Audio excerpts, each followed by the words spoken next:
게 없습니다. 나에 대해서 온유하다는 건 없어요. 응? 나에 대해서 내가 성품이 착하다, 뭐 순하다 이런 표현이 있지만 나에 대해서 온유하다 이런 표현을 안 씁니다. 그러니까 온유는 항상 누구와의 관계 속에서 쓰는 표현입니다. 그래서 먼저 이제 한번 온유에 대한 개념부터 한번 좀 설명을 해보고 그리고 또 본문에 대해서 또 생각해 보도록 하죠. 온유의 우리 한글 사전을 찾아보니까 온화하고 부드러운 걸 말한다 이렇게 되어 있습니다.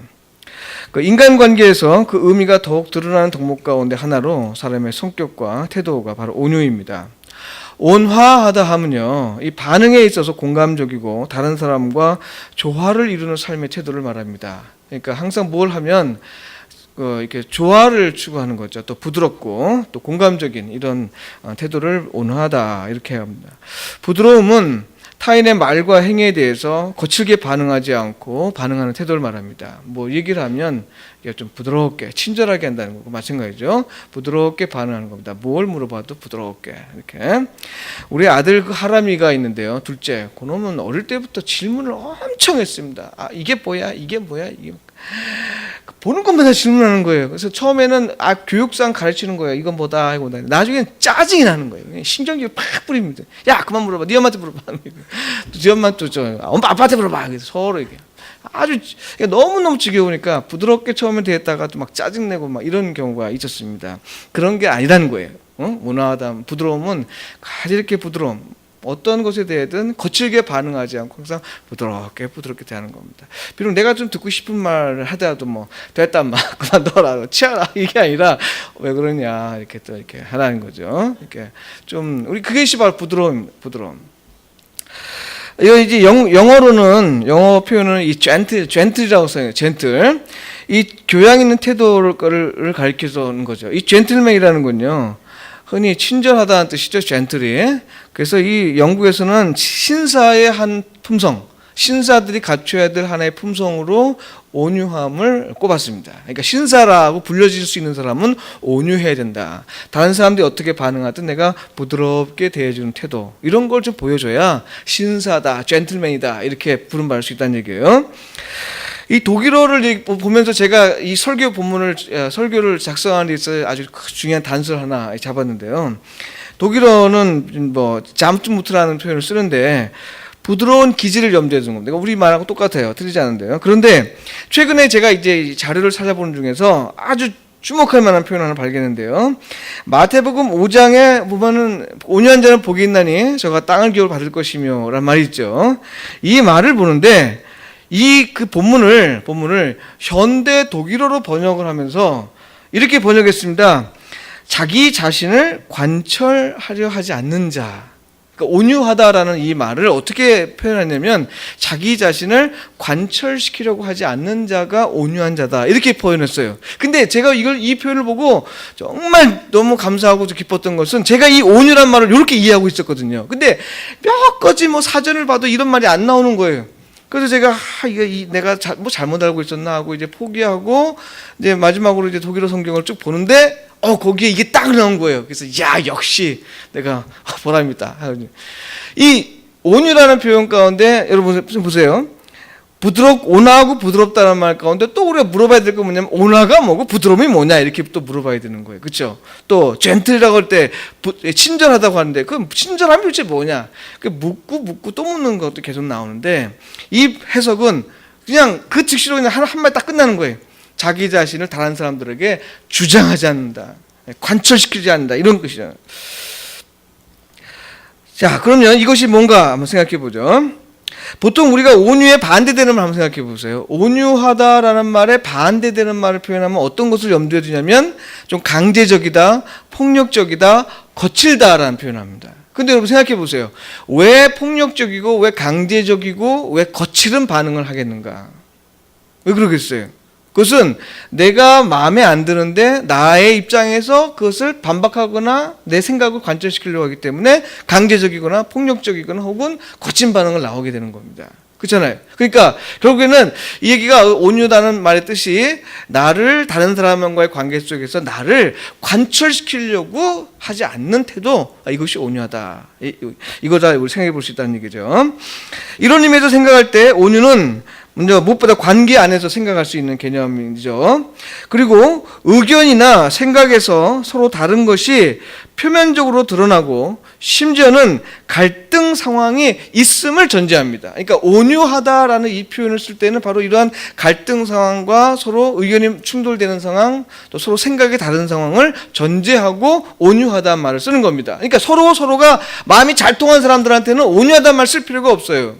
그렇잖아요. 뭐 얘기하는데 누가 거칠게 할 필요 없잖아요. 뜻이 같은데. 그러나 뜻이 다른 사람들과의 관계 속에서 누군가가 이렇게 반응했을 때 부드럽게 자기 뜻을 관철시키려고 하지 않는다라고 하는 겁니다.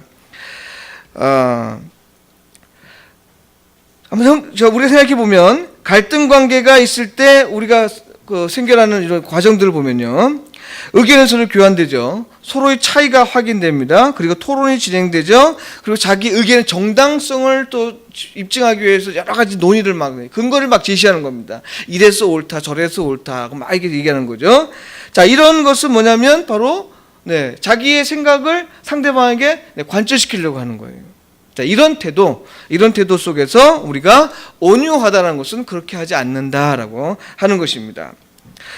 자, 그러면 온유한 사람은 자기 자신의 의견이 관철되지 않는다 해도, 또 상대방이 나를 험담해도, 상대방이 나를 평가절하 해도, 상대방이 나를 무시한다 해도 그것에 대해 격한 반응을 보이질 않습니다. 왜냐하면 이런 상황에서 화를 내거나 분노하는 일은 내가 나를 생각하는 것이 다른 사람들이 나를 생각하는 것보다 더 낫다고 주장하는 것이기 때문입니다. 나에 대한 나의 생각을 상대방에게 관철시키려고 하는 거예요. 여러분, 말이 좀 어렵게 됐죠? 다시 설명하면 이럴게요. 누군가 나를 좀 욕해요, 비난해요, 험담해요. 여기에 대해서 우리가 기분 나빠서 팍 치잖아요. 이거 안 그러는 사람 없을 겁니다. 그렇죠? 내가 기분 나쁘니까 팍 쳐요. 너 왜 그따위로 얘기해? 내가 그런 정도밖에 안 돼. 막 이렇게 얘기하는 겁니다. 그런데 이 얘기는 어떤 내용이 그 안에 들어있냐면, 내가 나를 생각하는 것이 다른 사람이 나를 생각하는 것보다 더 낫다라는 겁니다. 그래서 그것도 화를 내면 내가 나에 대한 생각을 상대방이 나를 생각하는 것보다 더 낫다고 관철시키려고 하는 거라 이 말이에요. 그잖아요. 그러니까 우리가 어떤 일에 대해서 다른 사람들이 나를 어떻게 생각하든 온유한 사람은 그것에 대해서 부드럽게 대한다. 그것에 대해서 나를 관철시키려고 하는 것이 아니라 그것을 다른 방법으로 해결한다 하는 거죠. 근데 오늘 본문을 보면 이 구스 여인 모세가 이방 여인을 아내로 맞았어요. 여러분 생각해 보십시오. 이 한 나라의 지도자예요. 지도자. 근데 이 나라의 특징은 뭐냐면 이방인과 유대민족은 딱 구분하는 그런 나라입니다. 혈통을 중시하는 나라예요. 그런데 이 혈통을 중시하는 나라가 이방 여인하고 결혼했다고 한다면 그거 누가 좋아하겠어요, 국민이? 그렇죠? 만약에 우리나라 대통령이 일본 여자하고 결혼했다. 지금 대통령이 여자죠, 참. 일본 남자하고 결혼했다. 그럼 어떻게 할 거예요, 우리? 그거 찬성하겠습니까? 상수도 그 반대할 겁니다. 왜? 그건 우리하고 정서가 안 맞는 거예요. 그럴 거예요. 그 꼴이에요, 지금. 모세가 이방년 구스 여인과 결혼했다는 얘기는 마치 그런 형과 똑같은 거예요. 그러니까 비난받을 만한 일이에요, 사실은. 그래서 미리암은 동생과 아론은 형이니까 막 비난하는 겁니다. 비난해요. 그런데 모세가 어땠습니까? 성경 보면 아무 얘기도 안 해요. 근데 오히려 누가 이거 가지고 발끈해요? 이 얘기를 듣고 누가 발끈했습니까? 하나님이 발끈한 거야. 하나님이 이것들이 뭐야? 하고 딱 그 삼자에 개입해서는 이제 하나님이 치는 겁니다. 어떻게 치느냐? 아론과 미리암은 논리는 이런 논리입니다. 아니, 하나님과의 관계에서 당신만 하나님과 대화하느냐? 우리도 하나님 말씀을 듣고 우리도 하나님과 대화한다. 그 당신이 옳다고 주장하는 이유가 뭐냐 말이에요. 무슨 근거로 구스 여인은 이방 여인과 결혼했느냐? 이 얘기입니다. 이 얘기를 미리암과 아론이 딱 편을 모아서 이제 공격하니까 하나님께서 발끈하고 나옵니다. 하고 나오는 것이 그 다음 나오는 거예요. 근데 재밌는 건요, 그 3절에 보면 이 사람 모세는 온유함이 지면의 모든 사람보다 더하더라 라는 표현을 했어요. 이 얘기는 하나님이 하신 말씀이 아니고요. 모세가 했던 말이 아니라 이 성경을 기록한 누군가가 거기다가 평가를 한 겁니다. 평가. 그러니까 어떤 일이 있냐면 이런 거예요. 미리암과 아론이 모세를 괴롭힐 정도로 이렇게 얘기를 했는데 모세는 가만히 있었다는 겁니다. 그걸 보고 이 저자는 지면 누구보다 더 온유함이 더하더라 이렇게 평가를 한 겁니다. 그런데 이 평가에 이어져서 이제 하나님에 대한 반응이 나오는 거예요. 그러면서 하는 말씀이 그래 너희가 나하고 대화하느냐? 그래 대화하는 건 좋은데 내가 모세를 대하는 것과 내가 너희를 대하는 건 좀 다르다는 거예요. 다르다. 너희를 대하는 거는 꿈을 통해서나 혹은 선지자를 통해서나 이렇게 대화할 수 있지만 모세는 얼굴과 얼굴을 대면한다. 직접 말한다는 거예요. 너희들은 은밀하게 말할 수 있을지 모르지만 모세는 직접 얘기한다. 어디 갖다 비교하느냐. 그러니까 모세가 구스 여인을 이방 여인을 자기 아내로 취하는 것과 관련해서는 이것이 하나님의 뜻인지 아닌지는 잘 몰라요. 그러나 모세와 하나님과의 직접적인 관계 속에서 그런 관계를 갖고 있는 그런 관계라고 한다면 분명히 무슨 뜻이 있지 않았겠습니까? 그걸 존중해주고 이렇게 해야 되는 건데 이 사람들은 하는 말이 야 너와 나하고 뭐 다를 게 보이냐 이거예요. 너와 나하고 똑같이 우리가 하나님 앞에서 똑같이 말씀을 듣고 하는데 뭐가 다르냐? 그러니까 넌 잘못했다 이런 얘기죠. 하나님이 확 발끈하시면서 그를 치는 겁니다. 자, 바로 이런 상황 속에서 모세는 아무 말도 안 하고 가만히 있는 거예요. 그리고 뿐만 아니라 어떤 일이 했냐면 하나님이 이 미디안과 모세를 이 나병을 걸리게 만듭니다. 그럴 때 모세가 어땠어요? 네, 기도를 하면서 이들을 살려달라고, 이들을 하나님 앞에 용서해달라고 기도를 합니다. 바로 이런 모습을 보고 사람들이 이 저자가 모세를 온유하다라고 평가한 겁니다. 이 온유하다 어느 정도에 오느냐? 지면의 모든 사람보다 더하더라. 당대의 모든 사람보다 더 온유하다 이런 얘기죠. 바로 이런 모습을 보고 한 얘기입니다. 자, 그러면 여기서 질문이 생깁니다. 질문. 어떤 질문이냐면 도대체 무엇이 모세로 하여금 그토록 온유한 태도를 취하게 만들었을까? 여러분 모세 한번 보십시오. 과거의 모습이 어땠습니까? 이 유대 민족이 애굽 사람이 유대인을 어떻게 했어요? 욕하고 하니까 돌로 때려 죽여요. 그 발각되니까 어떻게 했어요? 도망가는 거예요. 도망가요. 이 모세가 이 격한 사람이에요. 그리고 얼마나 고집이 세는 거니 하나님께서 부르시고 가라 못 가겠다. 나중에 하나님이 화를 낼 정도로 그가 거절하고. 그런데 여러분 모세가 40년 광야 생활 동안에 좀 바뀌었습니다. 그리고 또 하나님을 이스라엘 백성들을 인도하는 이런 모든 과정 속에서 하나님께서 좀 모세를 변화시키는 거죠. 예? 변화시키는 거예요.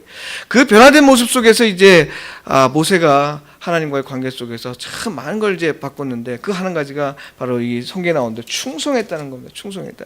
뭐라고 하게요? 7절을 보면 내 종 모세와는 그렇지 아니하니 그는 내 온 집에 충성합니다. 하나님 앞에 충성하는 삶을 살았다 하는 겁니다.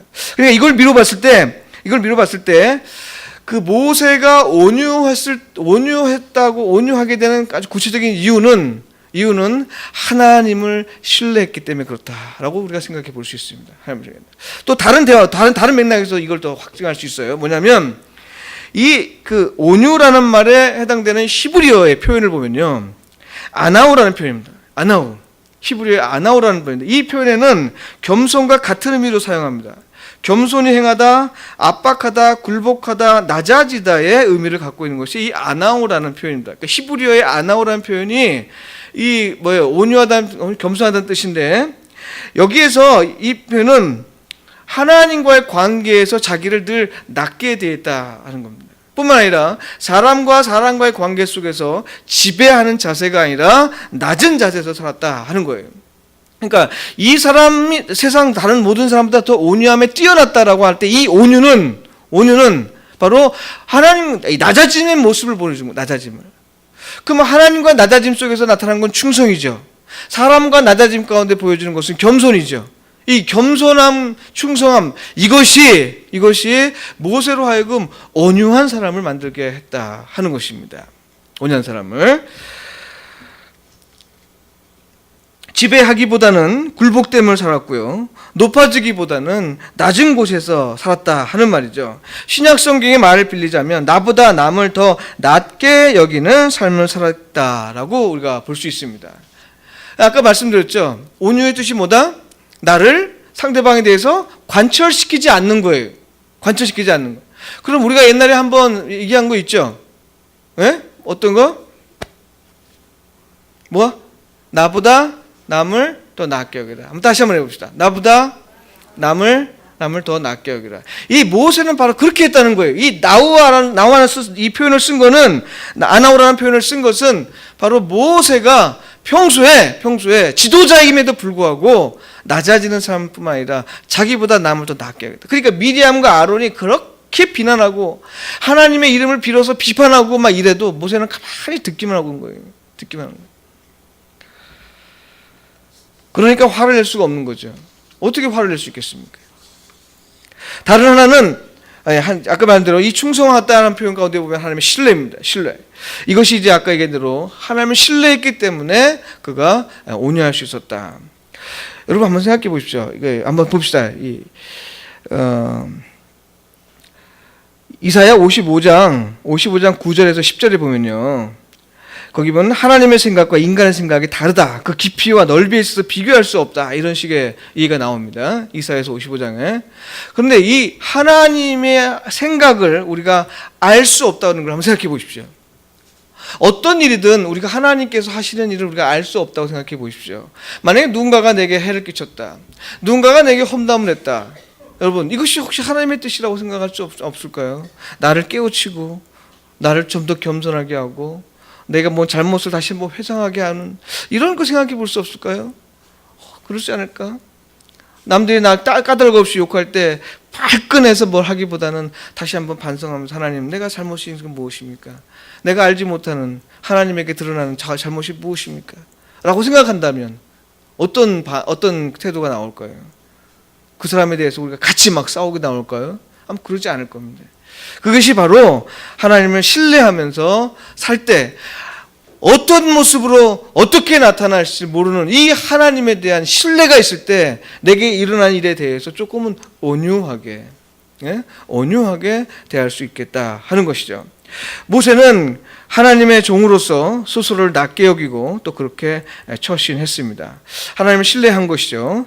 자신에 대해 하나님이 어떻게 생각하는지를 잘 알았습니다. 그렇기 때문에 자신에게 일어난 일과 관련해서 성질을 부리기보다는 하나님을 기대할 수 있었던 것이죠. 하나님을 기대했습니다. 자, 성경에서 온유한 자로 알려진 또 한 사람을 생각해 보죠. 바로 예수님입니다.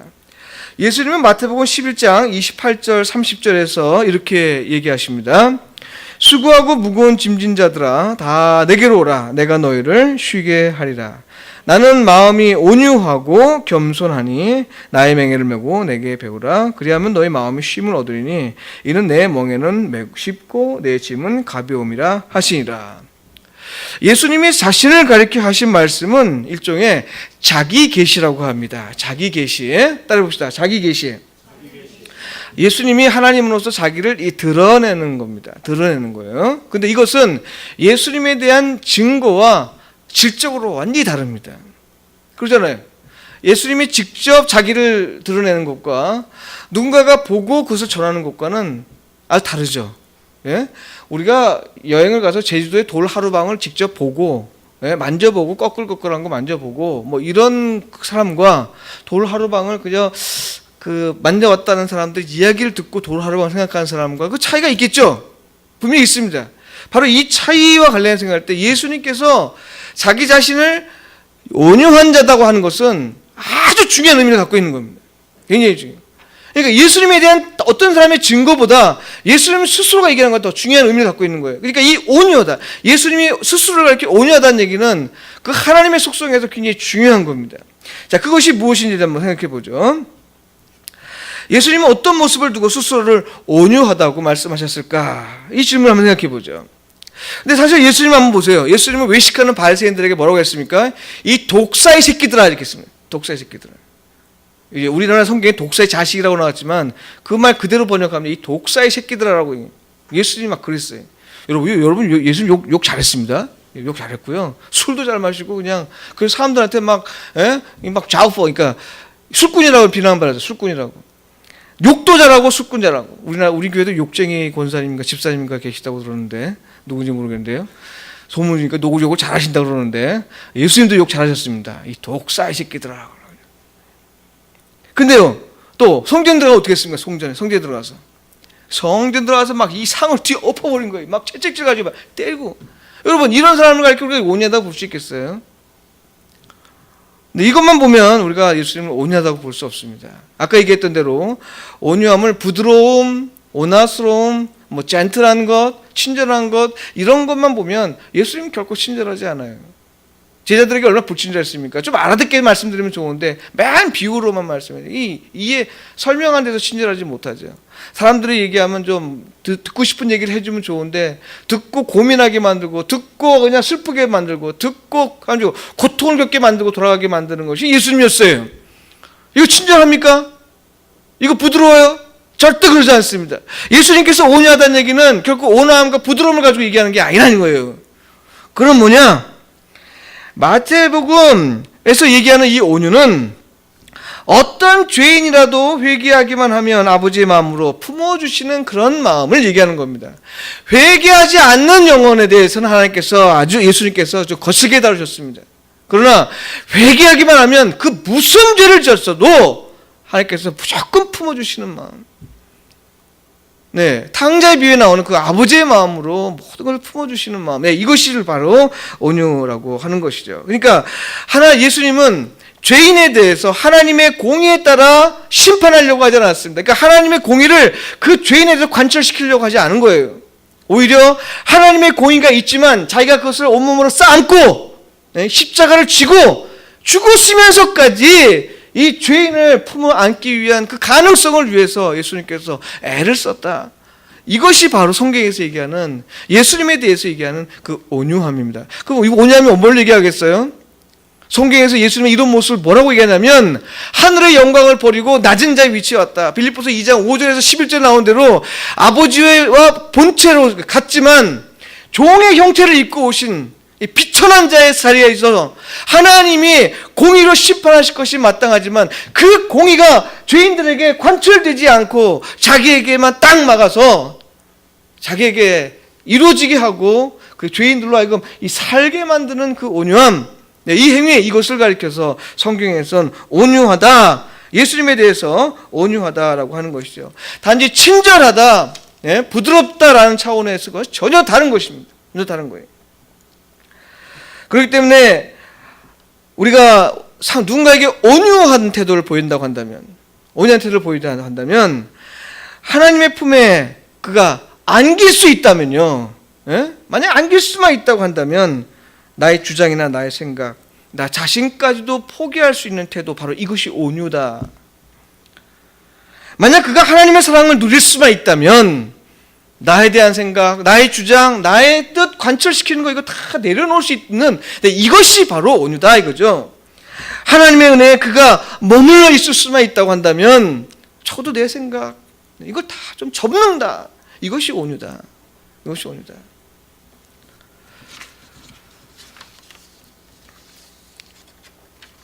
헬라어에서 표현되는 온유에 해당되는 말은요, 이 프라우스라는 표현인데요, 이 말은 종 혹은 낮은 자의 태도를 가리킵니다. 그러니까 종이나 낮은 자의 태도가 어때요? 좀 비굴하잖아요. 이렇게 굽실굽실거리고, 굽실굽실거리면서 이 비굴한 태도를 보이는데 바로 이 말을 가리킬 때 프라우스란 말을 썼습니다. 그러니까 온유하다라는 말은 바로 그런 뜻이라는 얘기인데요. 종이 취하는 태도를 취한다. 그러면 여러분, 누군가가 주인에게나 왕에게는 당연히 그렇게 할 수 있잖아요. 그러나 우리가 관계에서 온유하다라는 건 어떤 거예요? 대등한 관계예요. 근데 대등한 관계에서 내가 종의 태도를 이렇게 비굴하게 이런 태도를 보일 수 있겠습니까? 쉽지가 않죠. 그럼 왜 이렇게 해야 돼요? 왜? 우리가 왜 똑같은 관계 속에 있는 사람한테 왜 종에 취하는 그런 태도를 취해야만 그것을 온유하다고 말하느냐 이거예요. 성경에서. 뭐 때문에 그런 거예요? 아까 얘기한 대로 만약 그가 하나님의 사랑을 받을 수만 있다면, 그가 예수 그리스도의 은혜를 안에 머물러 있을 수만 있다면, 그가 구원받는 자리에 있을 수가 있다면 나라는 존재 같은 건 그냥 중요하지 않다는 거죠. 그러니까 이러는 겁니다. 제가 알고 있는 어떤 분이 어머니가 있습니다. 이 어머니는요, 길 행상을 해요. 행상. 저 강남에서 이 행상을 하는데 이 조그만 나물 같은 거 팔아가지고 자식들 대학 보내고 이런 분입니다. 근데 이 자식이 엄마한테 그냥 막 행패를 부려. 이 자식 둘 있는데 하나는 그래도 좀 그래도 잘 나가는 건 아니지만 그래도 그냥 먹고 사는데 이 큰 아들은 아주 완전히 양아치. 그래서 엄마 돈 딱 뺏고 가서 나가서는 놀다가 또 돈 떨어지면 들어와서는 또 집에서 퍼 자요. 술 먹고 막 거기 퍼 자고 있다가 일어나가지고 또 엄마 시장 간 데 가서 엄마 돈 벌고 가져와. 돈 벌고 갖고 나가요. 그 엄마 또 고기 싸은 거 또 줘요. 여러분, 행상이라도 보통 큰 행상이 아니라 요만한 이 바구니 같은 거 놓는 거 있잖아요. 그 몇 개 놓는 거 요만한 요런 거 조그만한 거 그런 거 놓고 파는 분이에요. 근데 이 못된 진짜 썩을 것이죠. 그 엄마한테 가서 돈 뜯어가지고 딱 놀다가 들어와서 또 없으면 놀다 자고 이런 식의 사는 사람인데, 근데 그 어머니의 모습을 보니까 제가 참 가관이에요. 어머니가 그 아들 보면 항상 내 아들. 이 작은 아들은요 그렇게 안 해요. 작은 아들은 그냥 주는 건 다 해더라도 그렇게 하는데 이 큰 아들은 그냥 엄마한테 막 소리를 지르면 아이고 그래 아들 미안하다. 그래 하도 답답해서 어머니 왜 그러는 거예요? 왜? 내 친구 어머니니까 제가 어머니라고 불러요. 어머니 왜 그렇게 하시는 거면 했더니 그 어머니가 하시는 말씀이 그래요. 우리가 친구들끼리 앉아가지고 이제 얘기하는 가운데 어머니가 이제 음식 차려주시니까 밥 먹으면서 이렇게 얘기했는데 어머니 형한테 왜 그러는 거예요? 그래서 망나니 같은 형 좀 놔다 버리든가. 엄마 돈 다 빼가고 그러는데 경찰에 신고해버리든가 하지 왜 그래요? 그분이 하시는 말씀이래요. 자식 다 똑같고 이놈이나 그놈이나 다 내 자식인데 요놈은 그래도 대학이라도 다니고 그래도 낫지. 근데 저놈은 학교도 못 다니고 깡패같이 다니고 양아치같이 다니고 저거 누가 데리고 살고 누가 어떻게 하겠느냐. 저놈이 어떻게든 예수 믿고 어떻게든 정신 차려서 그럴 수만 있다고 한다면 내가 뭘 못할 게 있냐. 이런 얘기를 들었습니다. 그때 우리 거기에 이 친구들이 앉아서 전부 울었어요. 전부 울었어요. 뭐 때문에 그러느냐? 바로 그 아들, 양아치 같은 그 아들, 양아치의 그 아들을 그렇게 사랑하는데 그 이유는 딱 한 가지예요. 이놈이 계속 그런 망나니 짓 하는 것이 아니라 그저 예수 믿고 그저 참 사람 좀 됐으면 좋겠다는 의미에서 그렇게 엄마가 그렇게 그 양아치한테 그냥 굽실거리면서 그렇게 하는 걸 봤어요. 나중에 어떻게 됐는지는 모르겠습니다. 아직 헤어진 지가 오래돼가지고 어떻게 됐는지 모르겠는데 제가 그 모습을 보고 진짜 많은 걸 깨달았습니다. 그렇구나. 정말 진짜 그리스도인이 진짜 중요한 게 뭐예요, 여러분? 영혼 구원 아니에요? 하나님의 사랑 아니에요? 근데 그 하나님의 사랑을 전하겠다고 내 받는 게 아니라 그리스도인 되면 이미 받은 사람이고요. 그리스도인으로 산다는 얘기는 하나님의 사랑을 전하기 위해서 있는 사람이죠. 영혼 구원을 하기 위해서 있는 사람이 그리스도인입니다. 영혼 구원 받고 싶고 사랑 받고 싶은 게 아니라 이미 우리 그리스도인 된 사람들은 하나님의 사랑을 받고 있어요. 영혼 구원 이미 받았어요. 그거 가지고 신경 쓰지 마세요. 이제 우리가 해야 될 일은 뭐냐면 이 하나님의 사랑을 전하고 영혼을 구원하기 위한 거예요. 그러면 우리에게 가장 중요한 게 뭐냐. 우리를 만난 사람이 하나님의 사랑을 아는 게 중요하겠어요? 내가 똑똑하고 내가 잘 살고 내가 잘났다는 거 보여주는 게 좋겠어요? 어느 게 좋겠어요? 네? 그렇지 않잖아요. 우리가 다 알잖아요. 그렇죠? 하나님의 사랑을 좀 알고 예수 그리스도를 믿고 좀 구원받았으면 좋겠다는 것이 우리 간절한 소망이잖아요. 그러면 우리가 어떻게 하겠습니까? 그 사람에 대해서 우리가 똑똑함을 드러내야 될까요? 우리가 잘 살고 있다는 걸 드러내야 될까요? 우리가 좀 대단한 지혜에 있다고 그걸 드러내야 될까요? 그래서는 안 되는 거예요. 예수 그리스도가 아버지의 사랑을 이 세상에 전하기 위해서는 당신을 죽이고 그런 상황이 될 때까지 하나님께서 순종했다고 하죠. 그래서 예수님이 순종했다는 이 모습, 오늘 우리들의 모습이 되어야 되는 거 아닐까요? 그러니까 여러분, 다른 사람들이 나를 욕할 때 좀 기분 나쁜 건 있어요. 그러나 화해하기 위해서 찾아가서 물어보고 이런 건 괜찮지만 그냥 어떻게 그러냐고 막 대르고 그냥 막 이러지 마십시오. 이러지 마세요. 우리에게 중요한 거는 내가 아니라 그가 나를 까닭 없이 욕하고 나를 까닭 없이 험담하고 내 마음을 아프게 하는 그 사람이 하나님을 좀 바로 알게 하는 것, 그게 내가 존재하는, 내가 그 관계 속에서 하나님께 나를 부르신 그 이유라고 생각하시면 내가 좀 참을 수 있잖아요. 온유한 자는요 손해보는 것 같습니다. 그래서 온유하자 하길 못해요. 그래서 손해보는 것 같으니까. 또 억울하죠. 그러나 모세의 경우 어땠습니까? 하나님이 그냥 나선 거예요. 하나님이 이것들아 비켜라 하고 내가 나선다. 그러니까 교통정리 딱 되잖아요. 예? 하나님이 온유한 모세. 비록 미디안과 이 아론에 의해서 비판받고, 여러분 미디안과 아론의 그 계파가 얼마나 많겠어요. 그 따르는 사람들이. 예? 그런데 그 사람들 다 지금 모세를 비난하는 거 아니겠습니까? 근데 하나님께서 나도 교통정리해 주는 겁니다. 너라 온유한 자를 내가 보호한다. 비록 우리가 손해보는 것 같고, 우리가 비록 억울하고, 우리가 좀 답답하고 눈물 좀 흘리지만, 그러나 온유함을 끝까지 지킨다고 한다면 하나님이 나서서 교통정리한다. 여러분 믿으시기 바랍니다. 이거 믿어야 좀 온유할 수 있어요. 이거 믿어야. 그렇지 않으면 억울해서 못 살아요. 그렇지 않으면 진짜 분통해서 못 사는 거예요. 뿐만 아니라 예수님 어땠습니까? 손해보는 문제가 아니에요. 예수님은 아예 생명을 잃어요. 생명을. 목숨을 잃었어요. 목숨을. 그러나 하나님께서 어땠습니까? 죽은 자 가운데 그를 일으켜 세우셨습니다. 할렐루야. 이것이 하나님께서 온유한 자에게 대하시는 그런 태도입니다. 여러분 아브라함의 아들 이삭이 있잖아요. 이삭도 온유한 사람으로서 아주 소문난 사람이죠. 그건 어땠습니까? 우물을 파요. 여러분 이 중동 지방에서 우물 파는 것은 이거 진짜 힘든 일입니다.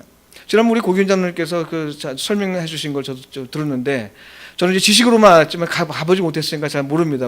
제가 물어봤더니 고기원장님이 잘 설명해 주셨어요. 이거는요 너무너무 힘든 일이라는, 이 사막에서 우물을 발견하는 거는. 근데 이삭이 우물을 파서 문을 발견했습니다. 그런데 와서는 이게 내 거다 하고 뺏어요. 이삭이 아무 말 안 하고 그냥 떠납니다. 또 다른 데 또 우물을 파요. 또 물이 나옵니다. 또 와서 이거 우리 거라고 얘기해요. 아무 소리 안 하고 나가요. 가서 또 우물 또 파요. 또 물이 나와요. 또 우리 거라고 얘기하는 거예요. 여러분 이런 일이죠 세상에. 그렇게 힘든 사막에서 물을 팔았는데 3번이나, 어쩌면 성경에는 3번 기록했지만 더 많이 있지 않겠습니까? 근데 이삭은 아무 소리 안 했습니다. 왜 그랬을까요? 왜 그랬을까요? 하나님을 믿었기 때문에, 하나님을 신뢰했기 때문에 그런 거예요. 이 우물을 파는 것이 내 능력에 의해서 파는 거라고 생각하지 않고 하나님께서 나를 복 주셨다라고 생각하기 때문에, 하나님을 신뢰하는 한 이것을 뺏긴다 하더라도, 비록 억울하게 보인다 하더라도 어떻게 한다? 하나님이 나를 보호하실 것이다. 할렐루야. 이런 믿음이 이삭에게 있었기 때문에 그가 그렇게 온유할 수 있었던 것입니다. 사랑하는 성도 여러분, 아내와 남편의 관계나 부모나 자신의 관계, 또 누구와의 관계든 온유함으로 대할 때 변화가 일어납니다. 그리스도인은 하나님의 사랑과 구원을 나타내 보여야 합니다. 온유함은 사람과의 관계에서 하나님의 사랑과 구원을 나타내 보이기 위해 매우 좋은 덕목입니다. 온유한 자로서 우리 모두 하나님의 구원을 전할 수 있기를 간절히 소망합니다. 이 부드러움에 대한 예화를 하나 드리고 마치도록 하겠습니다. 노자라는 사람 있죠. 중국 고전의 유명한 스승이죠. 그 다음에 이 제자 상착이라는 게 있는데요. 거꾸로 했습니다. 거꾸로. 상창이라는 스승에게 노자가 배웠는데, 어느 날 이 노자의 스승인 상창이 늙어서 죽게 됐습니다. 노자는 스승을 찾아갔습니다. 스승님, 스승님께서 이제 세상을 이제 하직할 일이 얼마 남지 않았는데 제게 마지막 가르침을 가르치십시오. 이렇게 했어요. 근데 상창이 입을 벌리고 하는 말이, 내 이빨이 있느냐? 입을 찍 벌리고, 그러니까 이빨이 하나도 없는 거예요. 이빨이 옛날이니까 칫솔도 없었고, 하니까 이빨이 하나도 없어요. 하나도 없습니다. 그러면 혀가 있느냐? 있습니다. 그러니까 그 상창 노자의 스승이 이제 알겠느냐? 예, 알겠습니다 하고 가지겠답니다. 무슨 말입니까? 딱딱한 거는 사라지지만 부드러운 거는 남는다, 이겁니다. 그러니까 이 온유함에 대한 아주 중요한 예죠. 우리가 비록 온유함으로 사람들을 대하고 그런다 하지만 이것은 남는 일이네요. 그러나 딱딱하게 대하면 사라져버리는 거예요. 영원한 가치를 추구하는 그리스도인이 아닙니까? 영원한 가치를 추구하고 그 가치를 만나는 것이 오늘 우리가 하나님께 큰 복입니다. 여러분, 온유함으로써 영원히 지속되는 가치, 하나님을 만날 수 있는 우리 모두가 되기를 간절히 소원합니다. 기도합니다. 기도하겠습니다. 네, 기도하겠습니다.